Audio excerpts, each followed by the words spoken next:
Good evening and welcome to the LaRouche Organization Weekly Battle Report. Today is Wednesday, June 11th. I'm Michelle Aaron, your host, and tonight we have a whole bunch of organizing reports for you from Germany to New York City, Brazil, and beyond. We're going immediately to a report from Germany, where with just a few days' notice, the LaRouche Buzo Party and Schiller Institute, along with the Alternative for Deutschland Party, organized an incredibly effective rally this past Saturday with 700 participants on a rainy day. The participants were attentive, stayed the full 2 hours of the rally with discussions of advanced strategic conceptions. This shows that the German people right now are not passive. Let's go to the Schiller Institute's Christa and a short snippet from Werner Süße. Hi, this is Christa from Munich, the local of the Schiller Institute. And we are here in Schrobenhausen. It's the city where the Taurus, the cruise missile, gets produced. We are demonstrating here because we want to stop, and we have to stop the plans of Mr. Merz, the Chancellor of Germany, to give the Ukrainian government this military instrument. Because this military instrument is so complicated that German soldiers have to go with it. They have to program it. They have to navigate it into the Russian backland, otherwise it would be useless for the Ukrainians. And this would be the policy that Germany becomes an integral part of the Ukrainian war against Russia. This is deadly insane, because the war is already lost, and becoming a part of the war party against Russia, this would give Russia the legitimate allowance to have a target, to target German cities like Schrobenhausen with Russian weapons. So this policy has to stop. And I tell you even more, it's a break with the German constitution, the German Grundgesetz, because this would be an Angriffskrieg. Paragraph 26, a war against a country outside of Germany, and this is forbidden by the German Grundgesetz, by the Constitution. Therefore, we called for this demonstration here in Schrobenhausen, and Mr. Werner Süße from the Schiller Institute was the first speaker. And I will thank above all the citizens who came here today, because you show that you are a citizen and not a subject, and that is wise.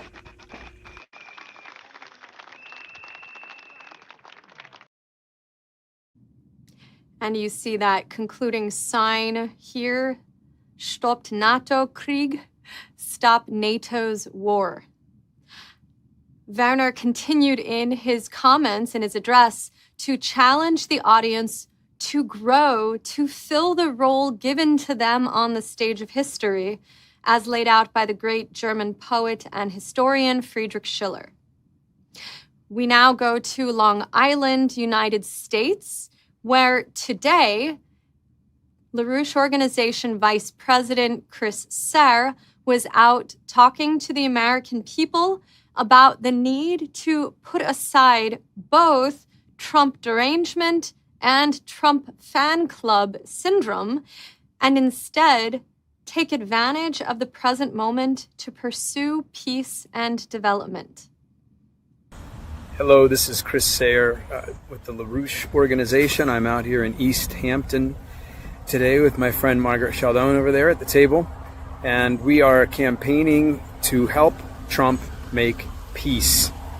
And that's very important with the breakthroughs that occurred this morning with Tulsi Gabbard putting out a video about the horrors of a nuclear war, and the recent deals that Trump just announced with China that the potential for cooperation between the US, Russia, and China is on the table.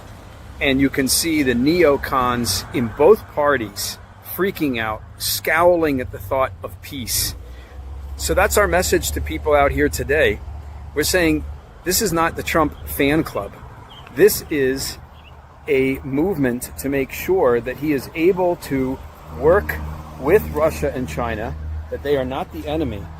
And our message that we have had, that Russia and China are not the enemy, but global Britain is, that message is now getting out all over the world. The Russians are saying it. Everybody is saying it now. They're recognizing that global Britain is the war-mongering force that is trying to put a divide between the United States, Russia, and China. So now's the time to get out there and challenge the American people. This is not about whether you like Trump or not. This is about whether you like life or not. That's the issue on the table. And if there's a chance for a change in U.S. policy to have peaceful cooperation, we have to organize for it, and we have to seize the chance. Also today in the United States, in the state of New York, in Manhattan, there were 2 campaign teams out talking to the American people. We're going to hear now from Daniel Burke, who was with a team set up just 10 blocks south of Columbia University. In addition to tons of recognition of Lyndon LaRouche, of our movement, today we also encountered many students and former students a sense of rebellion against Columbia administration and against genocide in Gaza. Even more of that response came out when organizers creatively made a new sign on the spot that said, "Columbia University, the British Empire's New York whorehouse." There was a lot of appreciation for us being out there. Let's hear from Daniel. Hi, I'm Daniel Burke, and I'm with the LaRouche organization. We're here in Manhattan, in Upper Manhattan. You can see behind me my friends and colleagues working together to organize the population. And we're trying to recruit people to a vision, a beautiful vision of the future, with a sharp edge that LaRouche was right. The British Empire is seeking World War III. Don't let the British hard-on for nuclear war destroy humanity. And as we bring this out to people, they don't know, many of them, what happened in terms of the drone strike on June 1st on Russian nuclear forces. But what you find is a responsiveness to the actual vision of a world where the United States can cooperate with the global South for the benefit of all. And we're using some of our great signs to show this to people. You can see here, mankind is not an animal. But in doing this, then we're putting the edge on it. If you want this kind of world to exist, then you must act now to bring down this British Empire policy, to stop the lunacy, to break through with the policy of the Oasis Plan at the UN in New York next week, for example, to break through on the question of Trump's intelligence and the interference by the British. To change this situation, we need impassioned people who will take on a future that you can fight for and then do something about it with our movement, our international capability to change the discussion to the real principles at issue. So thank you. I'm out here in the sun. I hope you join us in the street again soon. Take care. Remember your sunscreen when you go out there and talk to the American people and the sun is very bright, or I like to wear a large hat. Get you a nice shade. Thank you for that report.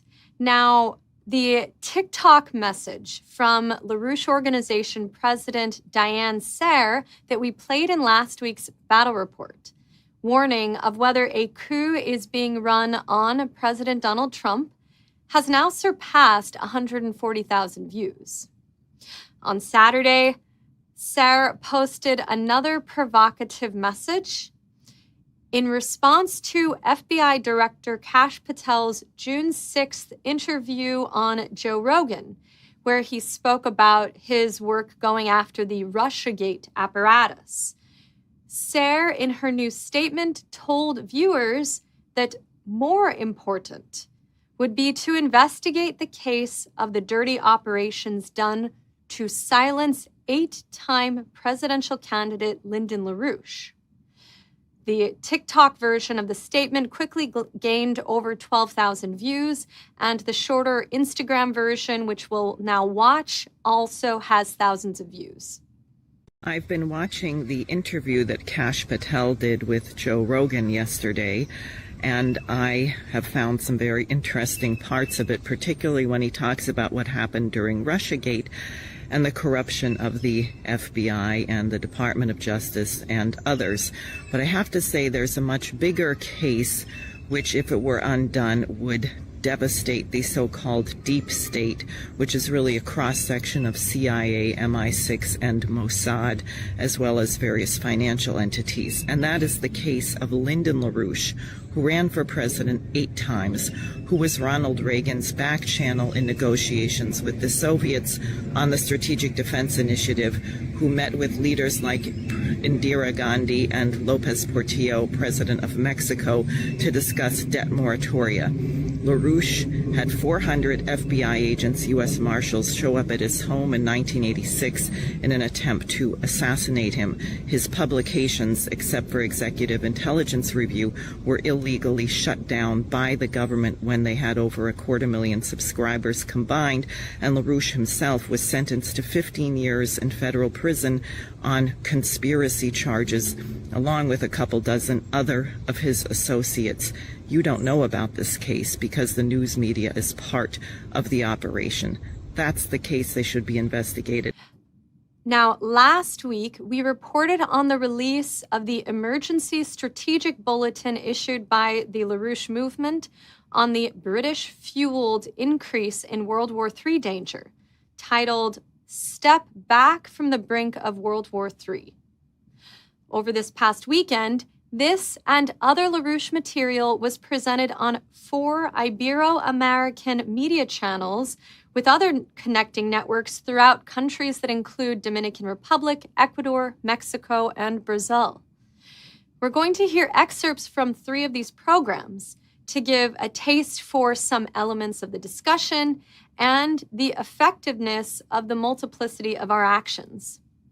First, from Saturday, June 7th, Dennis Small addressed an audience in the Dominican Republic for 1 hour on the weekly program Let's Talk About Science, Technology, and Society, hosted by Miguel Cabrera, who is a regular participant of the Schiller Institute's International Peace Coalition discussions. The topic of this interview discussion was war between Ukraine and Russia and a possible nuclear confrontation. Today, we are going to analyze with Dennis Small what is the crisis that has arisen worldwide with the war situation between Ukraine and Russia, the possibilities of a solution, but also the context in which these events have been developing. Therefore, what's happening here is a series of provocations intended to provoke Russia into a counterattack that would justify escalating this into a world nuclear war. And if there are people who think that this is not possible, that there are no groups that think this way, I tell you, quite frankly, they are wrong. They don't understand the crazy mentality of these circles that want a nuclear war with Russia. Nor do they understand what is driving them in this direction. And that is the fact that the entire financial and economic system of the West is collapsing. It's collapsing. There is a collapse of the financial system, and this is what is causing them to try to maintain control with wars everywhere, with brutal economic austerity measures, all to ensure that no opposition to that system emerges, as is already being seen with the BRICS, with China's Belt and Road, and so on. It is in this sense that we must recognize that what is happening with Ukraine and the war against Russia by NATO, with Ukraine simply as the puppet of the day, is exactly the same process that has caused the genocide taking place in Gaza, which, as you said, are two elements of the picture that come from the same source. So we, from the Schiller Institute movement, founded by Helga Zepp LaRouche and Lyndon LaRouche, and Mr. Lyndon LaRouche passed away about 5 years ago. He's the one who formed this movement that I'm a part of, the Schiller Institute of the LaRouche movement. But about a week ago, we decided that we had to go out and talk and discuss. And the alarm is ringing all over the planet right now about this imminent danger of thermonuclear war. So for us, this dialogue here, this discussion, this afternoon I have a video conference with colleagues in Brazil at a university.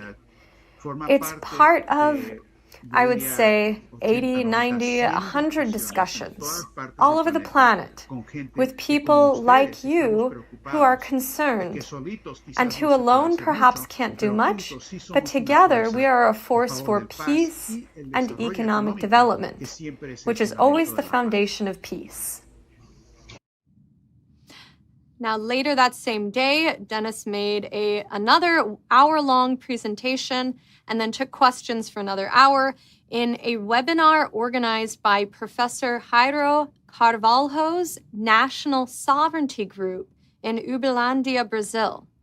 This group is Brazilians trying to understand the situation in Brazil, and they chose to host this program titled The Significance of the Trump Government. And you'll hear a poignant point among many in a wonderful discussion made by Dennis. We decided to understand what the Trump administration means, the significance of the Trump administration today. And I invited from the Schiller Institute to talk about the topic. I present now Dennis Small, Director for Ibero-American Affairs of the Schiller Institute and the magazine Executive Intelligence Review. The topic is very important, obviously. But the first question we have to ask ourselves, if we're going to talk about what the Trump administration is whether we're actually talking about a Trump administration or not. I said it when we started chatting outside the recording, half joking, but it's true. Who controls key strategic decisions in Washington? This has become an urgent and hot topic of international war and peace. With the recent developments of the Ukrainian drone attacks on Russian air bases, targeting 5 air bases with strategic bombers on June 1st. Strategic bombers means that they carry nuclear weapons, which they can carry, not always, but they can have nuclear weapons. Now to Tim Rush, LaRouche Organization activist coordinator, who on Sunday was the guest of TV Comunitaria Rio, which is a public access format program syndicated to 8 or 9 cities around the country, including major cities. Tim elaborates here on the British role in fomenting war and chaos. The center of the plot, let's say, to frustrate these negotiations comes from London. It comes from the city of London, the center of the neoliberal international system. A total parasite that in the last 50 years has created a casino instead of a world economy. And this is leading to a collapse, a total default. We cannot maintain the rhythms of debt, of speculation, of undermining, of diminishing the physical strength of the underlying economies, both in the United States and in Great Britain, as in much of Europe. So they come not only to maintain their power, but also to ruin any alternative. The alternative that is seen in the BRICS, for example, in the Chinese program Belt and Road Initiative. This represents something positive for the whole world, including the United States, including Europe. But for geopolitical reasons of British origin, the British want to keep the United States as their arsenal, to intervene against any alternative. That's why they want to frustrate any negotiations. And it's very important to keep in mind that there are very serious threats to the lives of Trump and Putin. Assassinations. We conclude this evening's report on the cultural front with a report from Jen Pearl, the conductor of the Northeast Schiller Institute Community Chorus, on a concert from this past Sunday, of which I was a featured singer and member of the chorus, visiting member. We will revisit this event in a few weeks when the video comes out. It was beautiful. The chorus sounded beautiful. It was a wonderful event. Here we'll have a short clip from the dress rehearsal and then a wonderful report from Jen Pearl.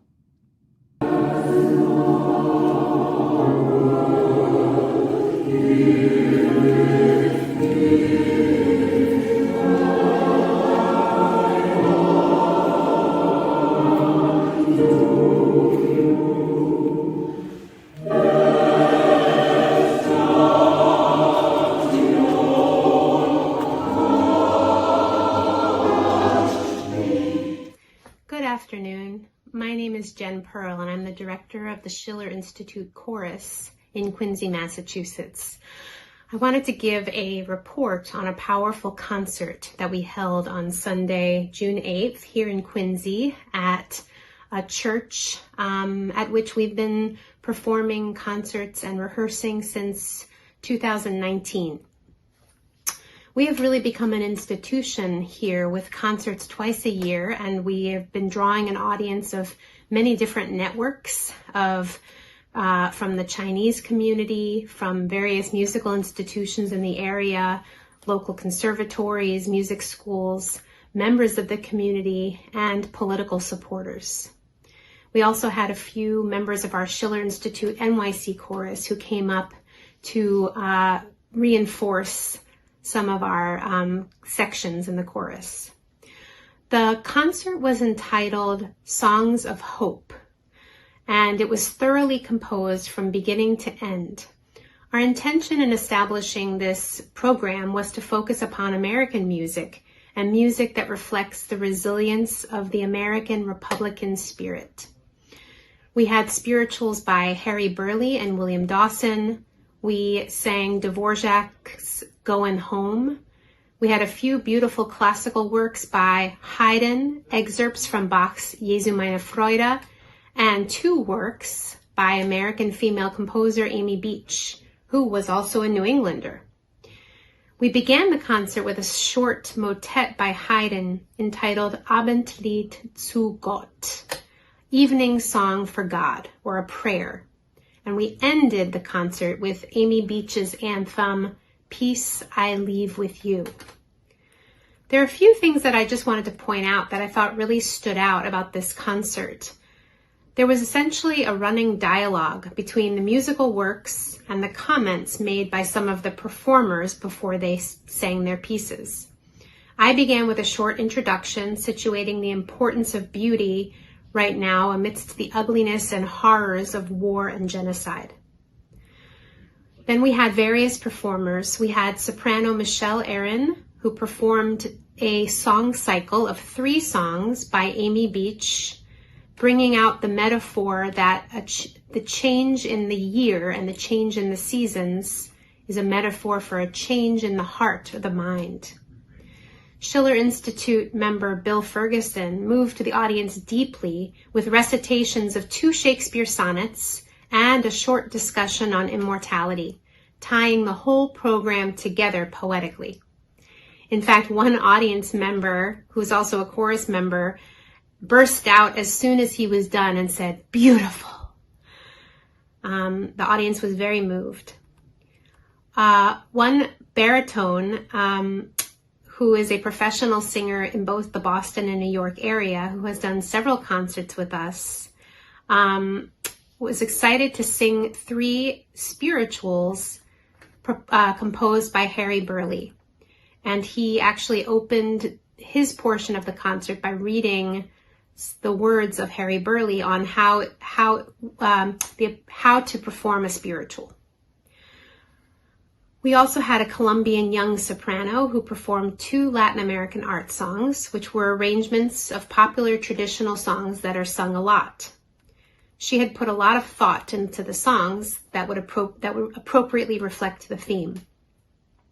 There was much more, but the last thing that I'll mention is the performance we did of Pablo Casal's piece, Nigra Sum, which is a beautiful, haunting piece written for treble voices and piano, which, according to Schiller Institute's Fred Haight, his hypothesis is that Casals wrote it to celebrate the freeing of Ethiopia from Mussolini.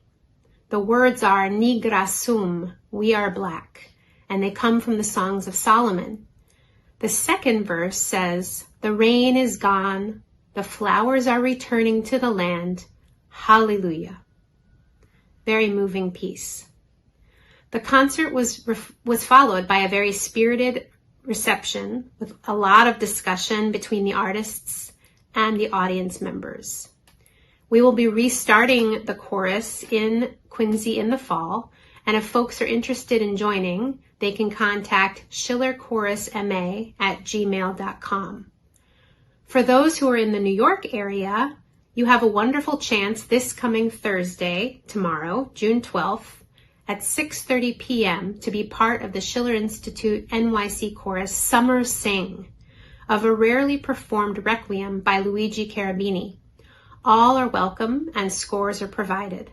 It will be held at Good Shepherd Faith Church in New York. For more information, please go to the New York Chorus website, which is sinycchorus.com. Thank you. Thank you, Jen, and also Christa and Chris and Daniel and Tim and everyone for these wonderful reports.